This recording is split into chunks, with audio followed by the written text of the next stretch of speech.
Good morning, students. Myself Pooja from Divine Kids School, Balotra.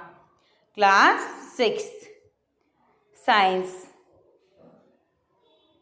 So students, previous video में हमने page number जो है वो 121 का फर्स्ट पैराग्राफ कंप्लीट किया था. आज हम स्टार्ट करेंगे page number 121, heading 12.5 electric conductor and insulator. कि क्या इंसुलेटर, इलेक्ट्रिक जो कंडक्टर और इंसुलेटर होते हैं वो क्या होते हैं. In all our activity we have used metal wires to make a circuit. Suppose we use a cotton thread instead of a metal wire.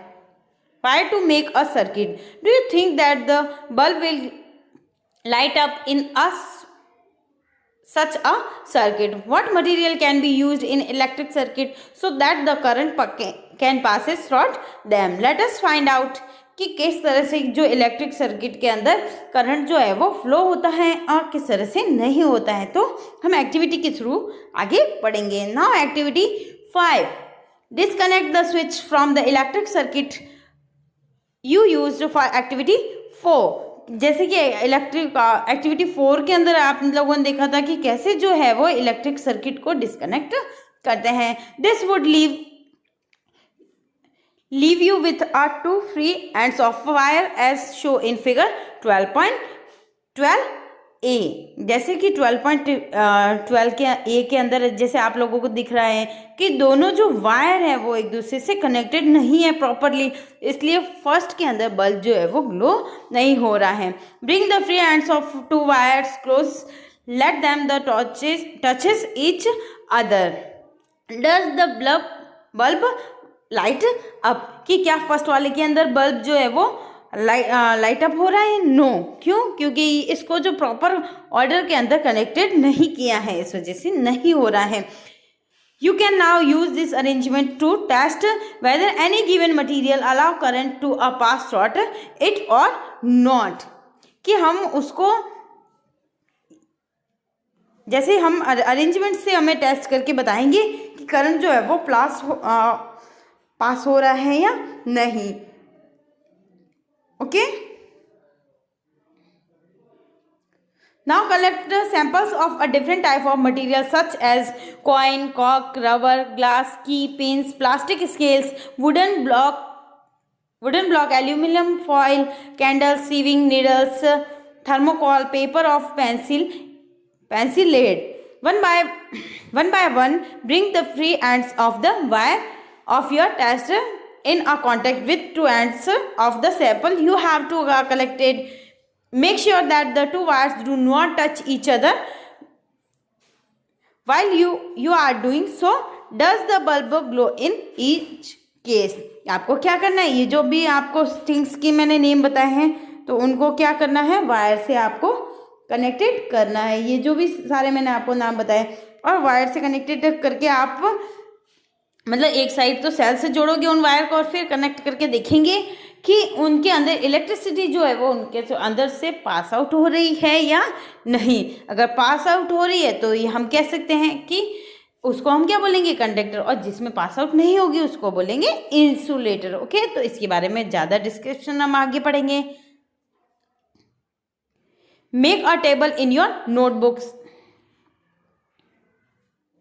Similar to a table 12.1 and a record your observation. जैसे कि आपको ये दे रखा है कि first में कि ये ऑब्जेक्ट टेबल जो है वो 12.1 दे रखी है. इसके अंदर क्या दे रखा है आपको, फर्स्ट दे रखा है की जो है होती है मेटल. तो इसके जब की के अंदर से आप करंट पास आउट करेंगे तो बल्ब जो है वो ग्लो होगा. यस होगा. इरेजर जो है वो रबर होता है, इसके अंदर से पास आउट नहीं होता है ना. तो इसके अंदर क्या आ जाएगा, रॉन्ग. स्केल जो होती है वो प्लास्टिक होती है, इसलिए इसके अंदर से पास आउट नहीं होगा. तो यहाँ पे क्या आएगा, नो. और मैच स्टिक जो होती है वुड होती है, इसके अंदर से भी पास आउट नहीं होगा. और ग्लास बैंगल्स जो होते हैं वो ये पुअर कंडक्टर होते हैं. कंडक्टर तो होते हैं लेकिन पुअर होते हैं. और आयरन नेल जो होती है वो गुड कंडक्टर होती है, इसलिए ये होगा. Okay. What do you find? The bulb does not glow when the free ends of the wire are connected with a sum of material you have tested. This means that these material do not allow to a electric current to pass through them. On of the other hand, some materials allow a electric current to pass through them, which is indicate to a glowing bulb. Material which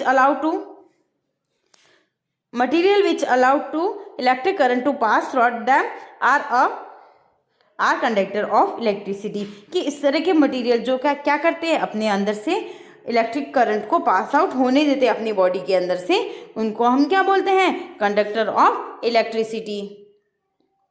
okay, now next है insulator do not allow current to pass through them. With the help of a table 12.2, name the material that are a conductor of electricity and also which are insulator. तो इसमें क्या करना है आपको? जैसे ये आपको 3 नेम लिखना है, जैसे 3 कंडक्टर ऑफ इलेक्ट्रिसिटी और 3 इंसुलेटर ऑफ इलेक्ट्रिसिटी. तो इन तीनों के नाम जो है वो आप सेल्फ करेंगे, जैसे आगे मैंने आपको बता दिया है. What do you conclude? Which material are a conductor and a while are a insulator. कि अब आपको पता चल गया होगा कि इंसुलेटर क्या होते हैं. कि इंसुलेटर अभी बताया मैंने कि इस तरह के ऑब्जेक्ट, जैसे कि फर्स्ट में आपने अभी यहाँ देखा था ना कि इंसुलेटर जो है वो इस तरह के ऑब्जेक्ट होते हैं जो क्या करते हैं, अपनी बॉडी से पास आउट नहीं होने देते इलेक्ट्रिक करंट को, तो उनको हम क्या बोलते हैं? Insulator. Recall the object that we group as those having luster in a chapter 4. Are they the conductor? It now seems easy to understand why copper, aluminium and other metals are used for making wires. कि अब आपको समझ में आया कि copper और aluminium या फिर अनदर जो भी मेटल्स होते हैं उनका यूज़ किसके अंदर किया जाता है? वायर्स बनाने के अंदर. वायर्स बनाने के लिए इसलिए करते हैं क्योंकि ये गुड कंडक्टर ऑफ इलेक्ट्रिसिटी होते हैं, तो अपने अंदर से इलेक्ट्रिसिटी को अच्छे से फ्लो होने देते हैं, इस वजह से उनको जो है वो वायर बनाने में यूज़ किया जाता है. Let us recall activity 4 in which we made an electric circuit with a switch.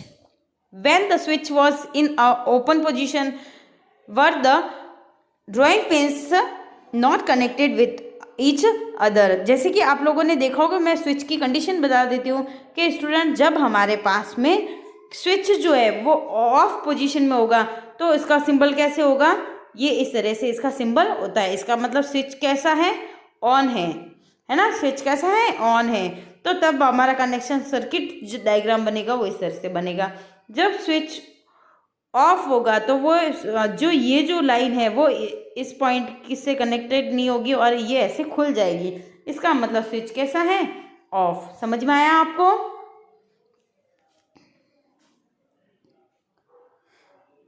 Were the drawing pins not connected each other throughout the thermocol sheet? But thermocol you may have to have found an insulator. What about the air between the gap? Since the bulb does not glow when there is only air in the gap between the drawing pins in your switch, it means that air is also an insulator.